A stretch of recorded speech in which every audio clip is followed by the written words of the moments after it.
le pasteur adjoint de la paroisse qui va prier, le pasteur Patrick. Après lui viendra le pasteur titulaire pour le mot de circonstance.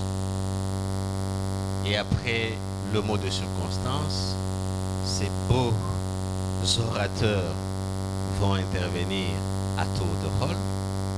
Et après leurs interventions, nous prendrons des questions dans la foule. Nous voulons préciser ceci.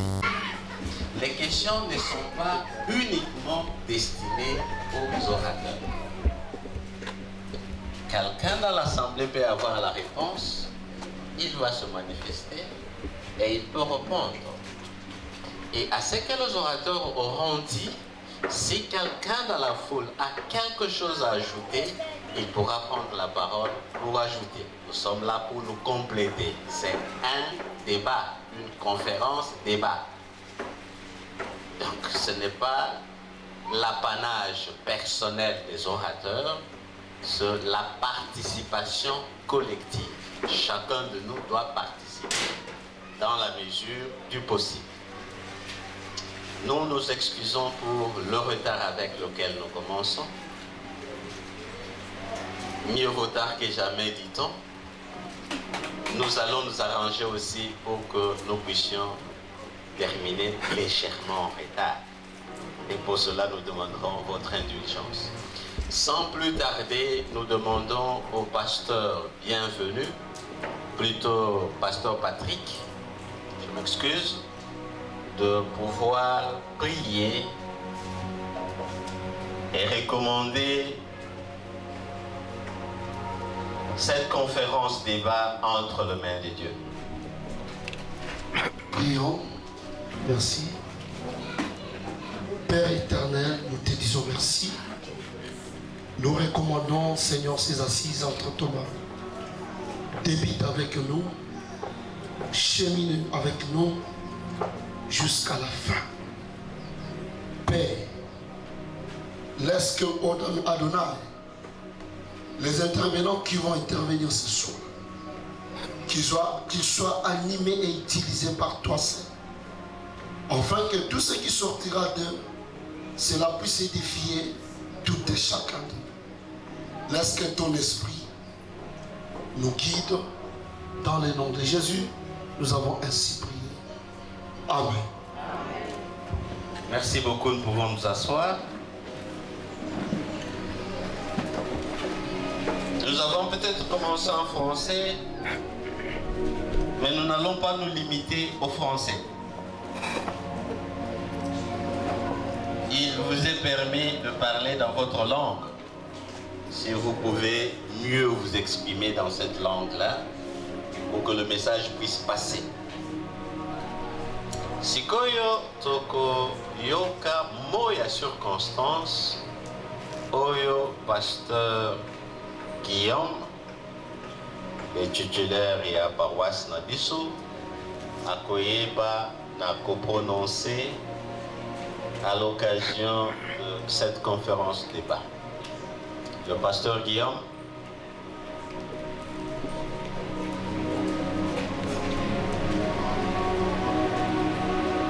À vous la parole.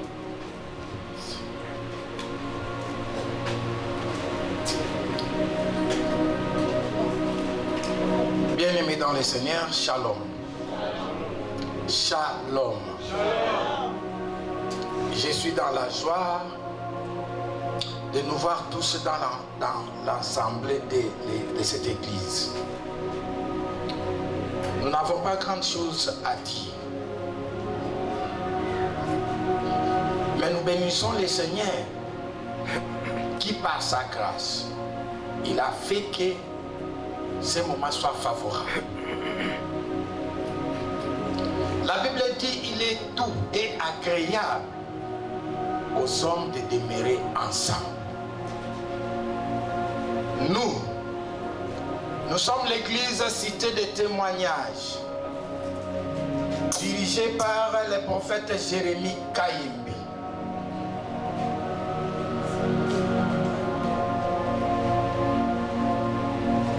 Nous bénissons encore le Seigneur lui qui a fait que il nous a accordé le temps afin de répondre à notre invitation. Et que le Dieu de notre Père vous bénisse. La grande journée qui nous réunit cet après-midi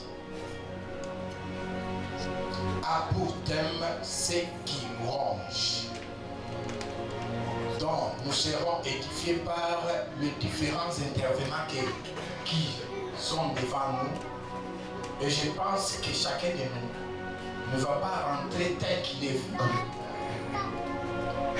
Que le Dieu de notre Père nous bénisse. Soyez les bienvenus. Merci. Yes. Ok. Merci beaucoup, pasteur. Une fois de plus, soyez le bienvenu parmi nous. Yes. L'heure est arrivée pour que nous puissions écouter les premiers intervenants. Ils sont au nombre de 2. Ils prendront la parole à tour de rôle et chaque fois que chacun de ces orateurs prendra parole, il va prendre soin de se présenter. Moi, je les connais tous, mais il y a parmi nous des personnes qui ne les connaissent pas. Ils vont prendre soin de se présenter brièvement avant de passer à l'exposé. Nous commençons par le couple Bolima. L'homme et la femme vont se présenter. Et ils vont présenter, ils vont souffler, ils vont nous dire brièvement, ils vont nous parler brièvement sur ce qui ronge dans les couples, sous l'aspect spirituel. Nous allons les écouter attentivement pour les compléter si possible. Et dans l'entretemps, nous notons nos questions. Après eux, viendra Papa Daniel, Maman Générose, Papa Olivier et Maman Patricia. C'est quand ils auront terminé leurs exposés que nous passerons au jeu de questions et du débat. Donc prenez soin de noter vos questions. Dès qu'ils finissent tous leur exposé, nous prendrons les questions et nous commencerons les débats. Sans plus tarder, couple Bolima, vous avez la parole pour votre exposé. Merci, merci. Mbote biso nyonso, mbote lisusu, ngala zane sengo ya komona bino, on est dans la joie.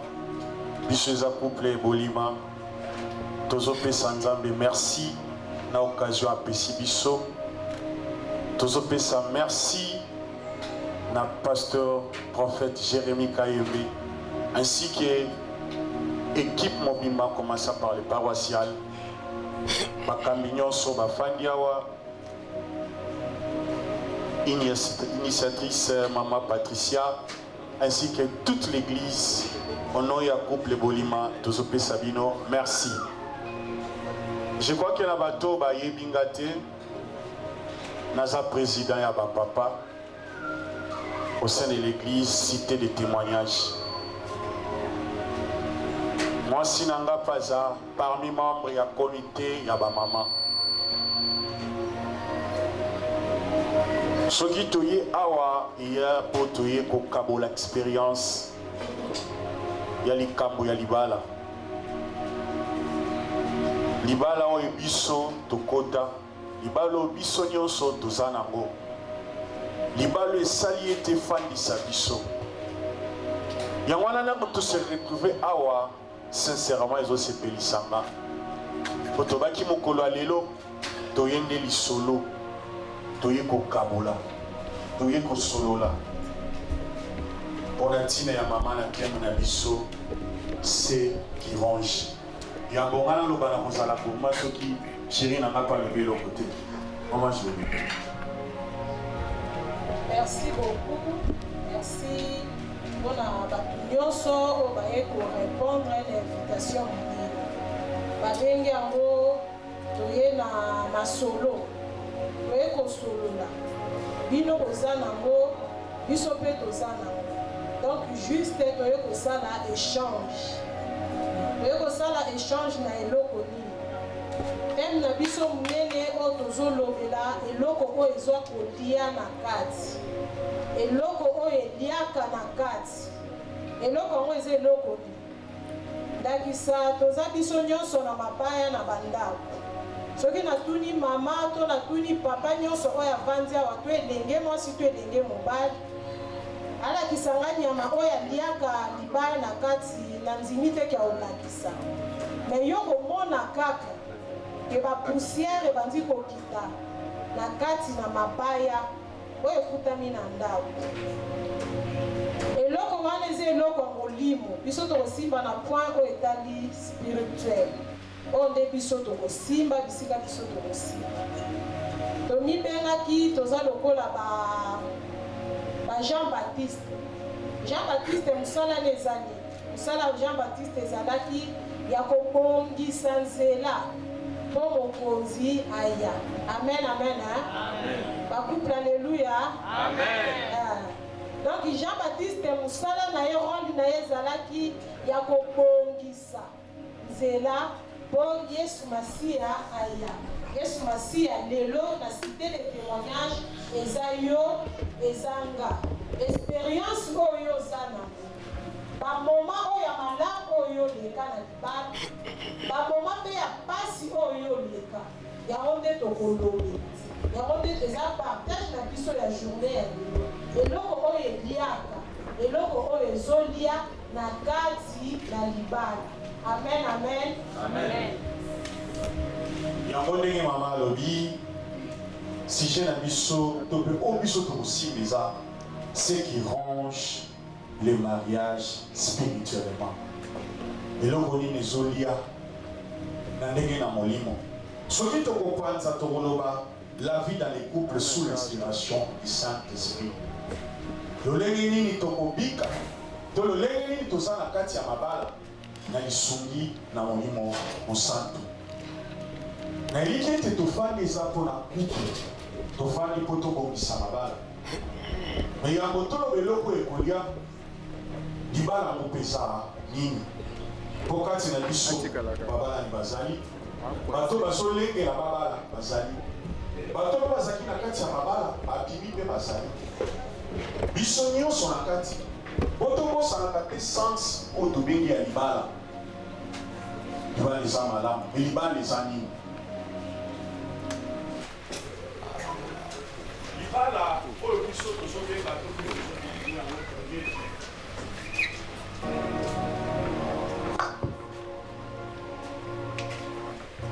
le mariage est une source de temps de joie. Libala eza siko ezalaka na esengo mingi d'intimité, de communion. Que so bofandi mama na papa na kati wana ezalaka na esengo mingi de partage d'expérience lisolo ya moninga to vie ya moninga tanto yaka na pokwa mama ta makambo ezoleka ezalaka na ye nde moto okobetela mona motu mosu okoyebisa ngo te de tout moment qui nous procure des sentiments yesengo to mpe ya pasi sans oublier oyo biso tokosimba te lisolo ya betu oyo esangisaka biso mpo na banza so ezalaka yango te ntango biso mpe moto na moto atikalaka na kwai na ye libala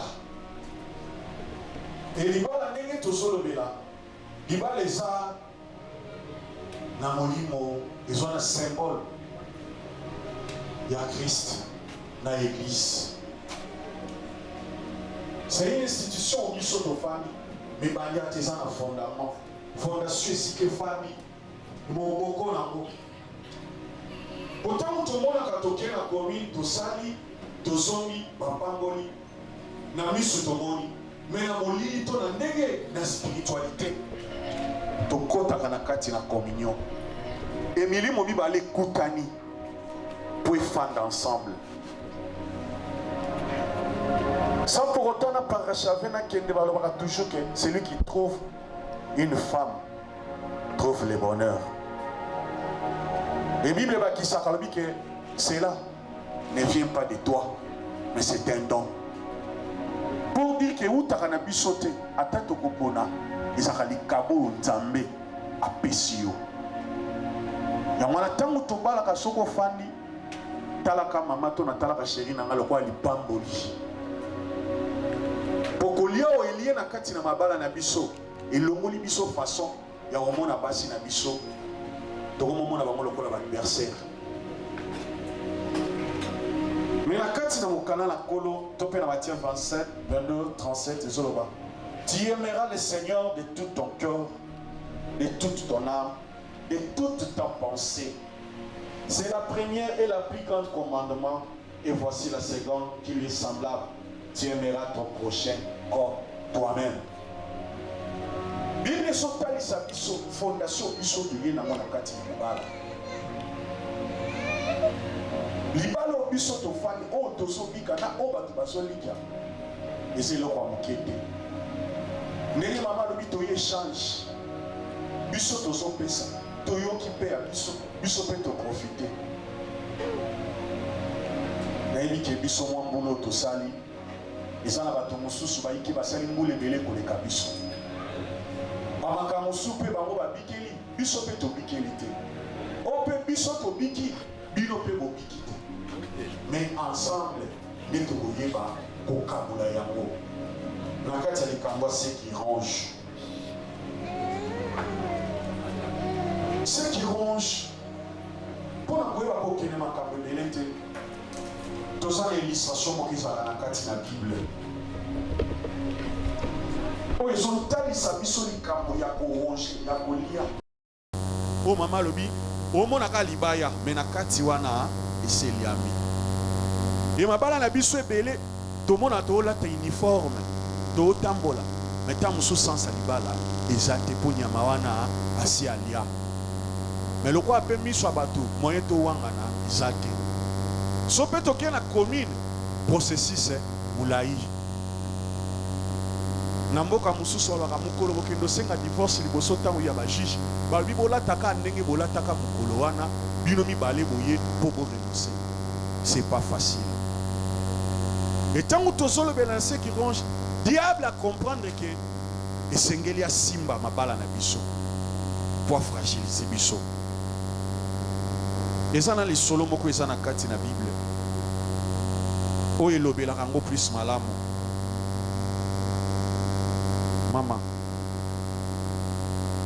jeunesse peselanga na lisolo ya jeunesse oyebisaka biso talaka ebongo mpe na ndako na bolingo wana koyepesa bien totala na bongo ka papa totala na ka bongo donc eza mpe moninga na nga toswanaka mingi todiskutaka mingi donc tosalaka bongo mokolo moko avana koya na jeunesse mpo toza kokima na nsima ngonga abimisa basapatu nde moko abwaka libanda nayebisaki sapatu yango okaba te tumba otumbaka te sala bosala te kandi esali nga nazwi basapatu mosusu na kabi ntango ya moni na kabi basapatu yo zwi basapatu nango kabi ok lelo okomona nga alobi tro se tro lelo mpenza yinda akoti na ndako azwi basapatu bilamba ne nyonso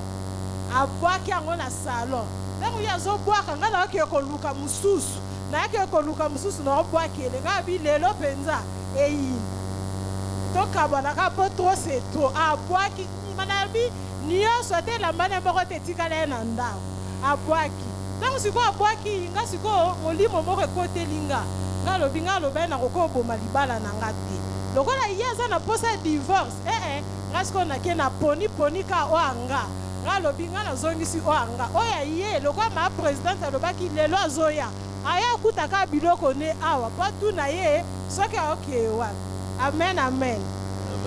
Eloko eza important na kati na nyonso mpona nini nabeti lisolo oyo tosimbi na kote oyo etali molimo mosantu soki aza na kati ya couple soki aza na kati ya babalani ntango koswana to mikakatano eyaka soki autilize mwasi te soki autilize mobali te lokola aza permanent na kati ya ndako wana akosimba ata bana. Amen, amen.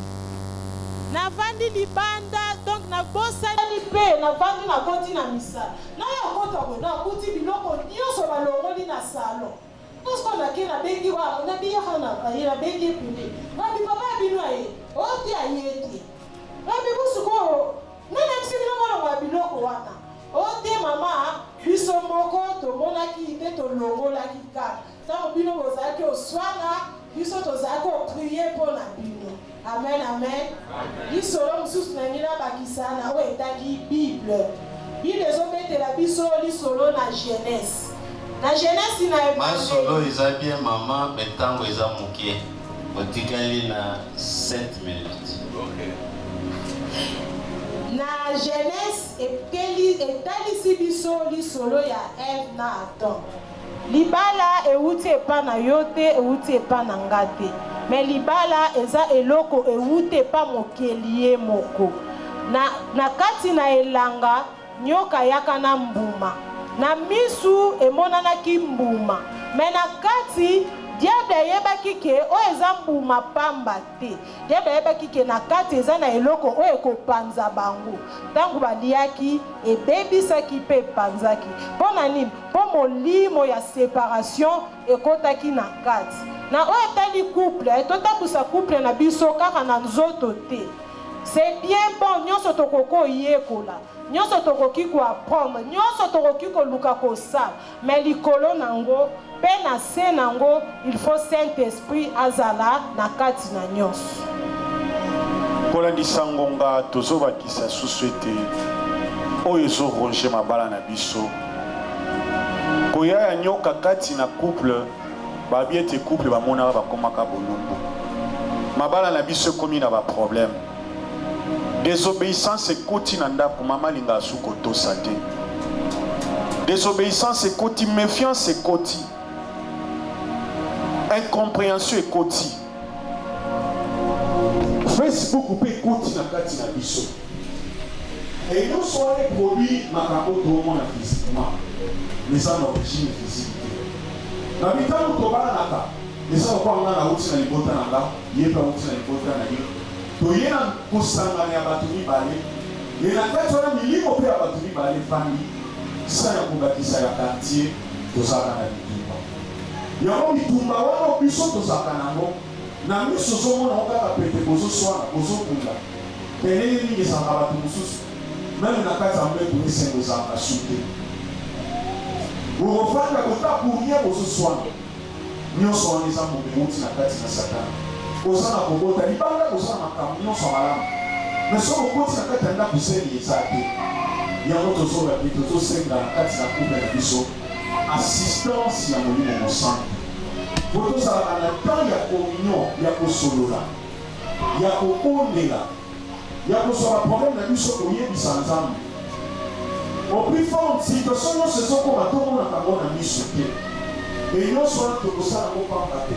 Il faut tout ça l'amour, parce que quelque part la Bible dit l'amour supporte tout. L'amour on est à répéter, l'amour on est fait faire la katina bonzambe. Moto azana bonzambe da koliki sa mabe ya mwasi na yo. Moto azana bonzambe akoyiba na kobomba. Et molimo mosante ko suma biso ngomba nyonso. Ya mwa ngomba mingi tomona ke tanto tozosamba lesika moko te. Mwasi na ngambo na mobali na ngambo na ye echaka matata. On peut kuna abondelaka te mwasi abondelaka etiaka matata yango na kosenga na nzambe asunga biso babalani tosenga molimo mosantu ezala na biso po ete mabala na biso esimbama napesi bino botomi na kombo ya Yesu Kristo amen.